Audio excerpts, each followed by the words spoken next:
The choir just stepped up, just knowing the truth of who they are.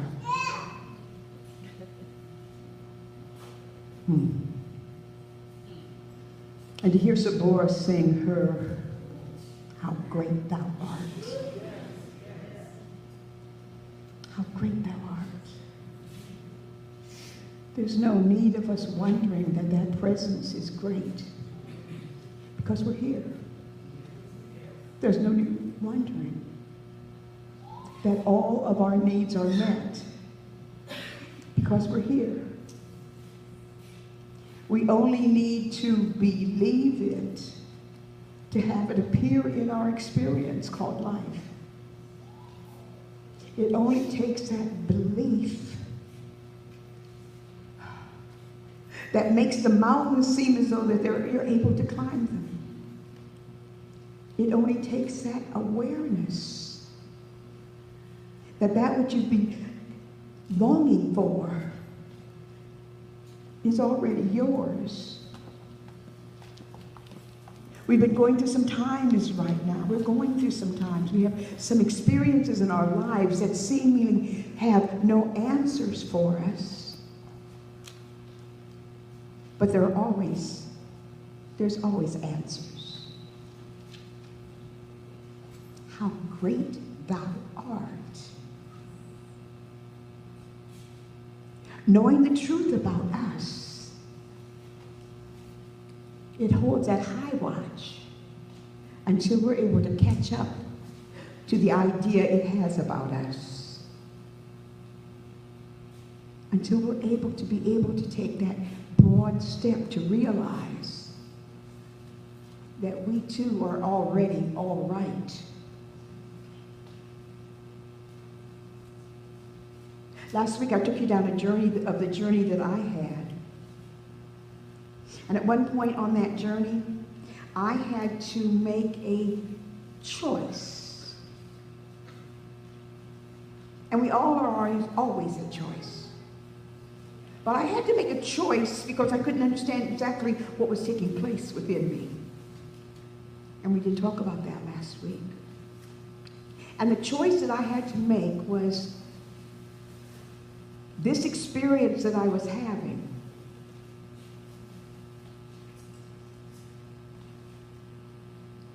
Was it the experience?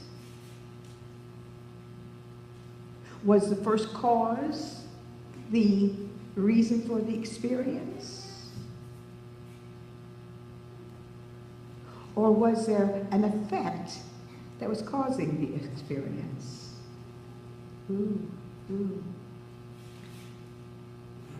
Causing one to go deeper in their understanding than what they had originally even thought was possible. Causing me to make a choice about the experience.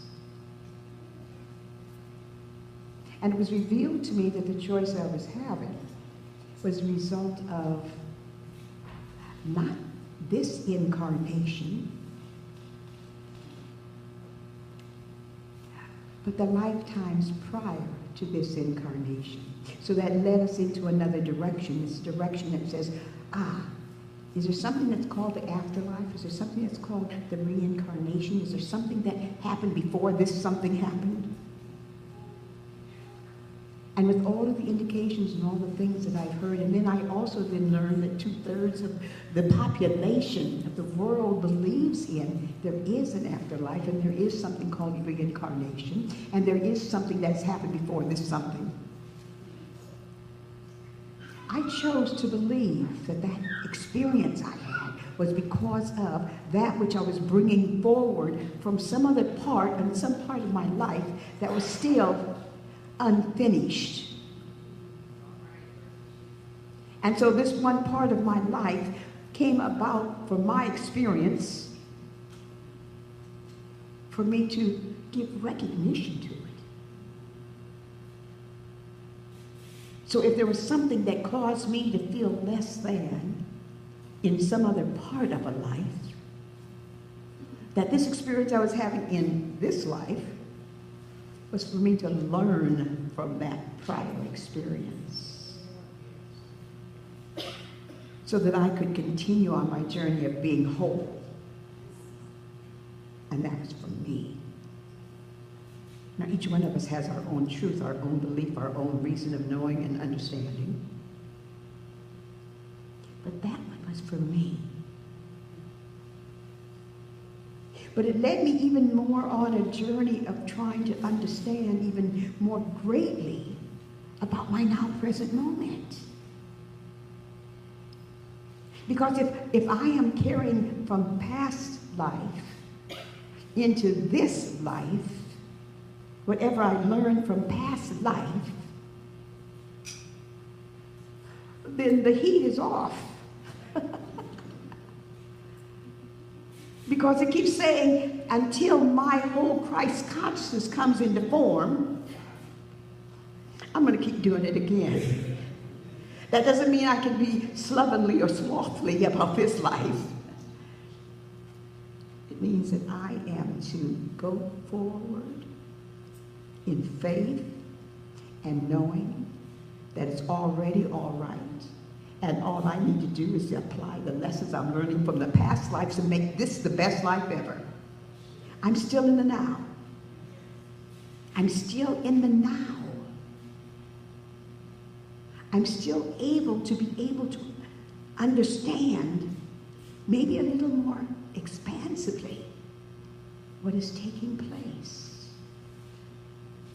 Being able to kind of catch on to, if I had a band of a group that was there, wherever that was, and I was saying, I'm going to come here, wherever that is, and they're saying, I'm coming with you, at some point in that period when you go there,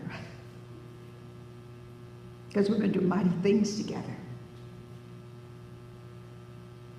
Because if the soul truly has a purpose, we're going to do some stuff for our soul, that it can keep expanding into the greatness and all that it is, until we're able to walk on that water. Until we're able to be all that we are to be. I'm going with you. That's what I think you all are here for. Because we're here for a soul purpose. This thing isn't random. This thing that we call life didn't just happen. There is a purpose. And you know what happens with these things that are called reincarnation. Individuals come back at a time when there's turmoil. Individuals come back when there's a time when there's confusion. Individuals have come to get prepared for that which is about to take place, even though it's not ordained that way, because God doesn't see that way. It just knows the ultimate of all that we are. But because we are humans going through this experience in this third dimension, not in another, right here, then there will be life conditions that we have to face. And so some of us kind of knew that there would be these life conditions and that we're going to get ourselves prepared so that we can address them in a manner that is pleasing to our soul. A manner that recognizes that there are changes that are taking place. A manner that gives us that type of insight to know that we can keep walking. And we can be all that we are to be.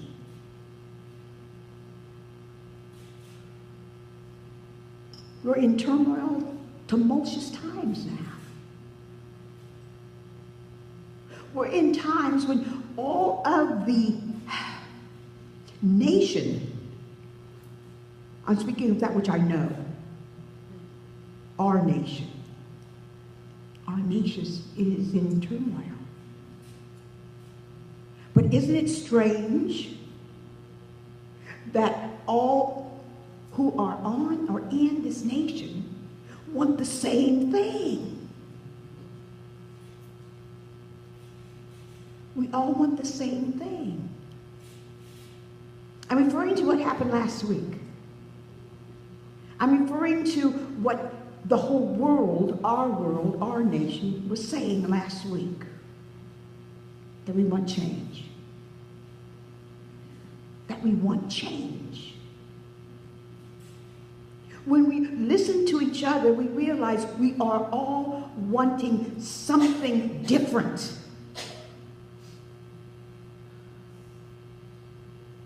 But it's only the experience.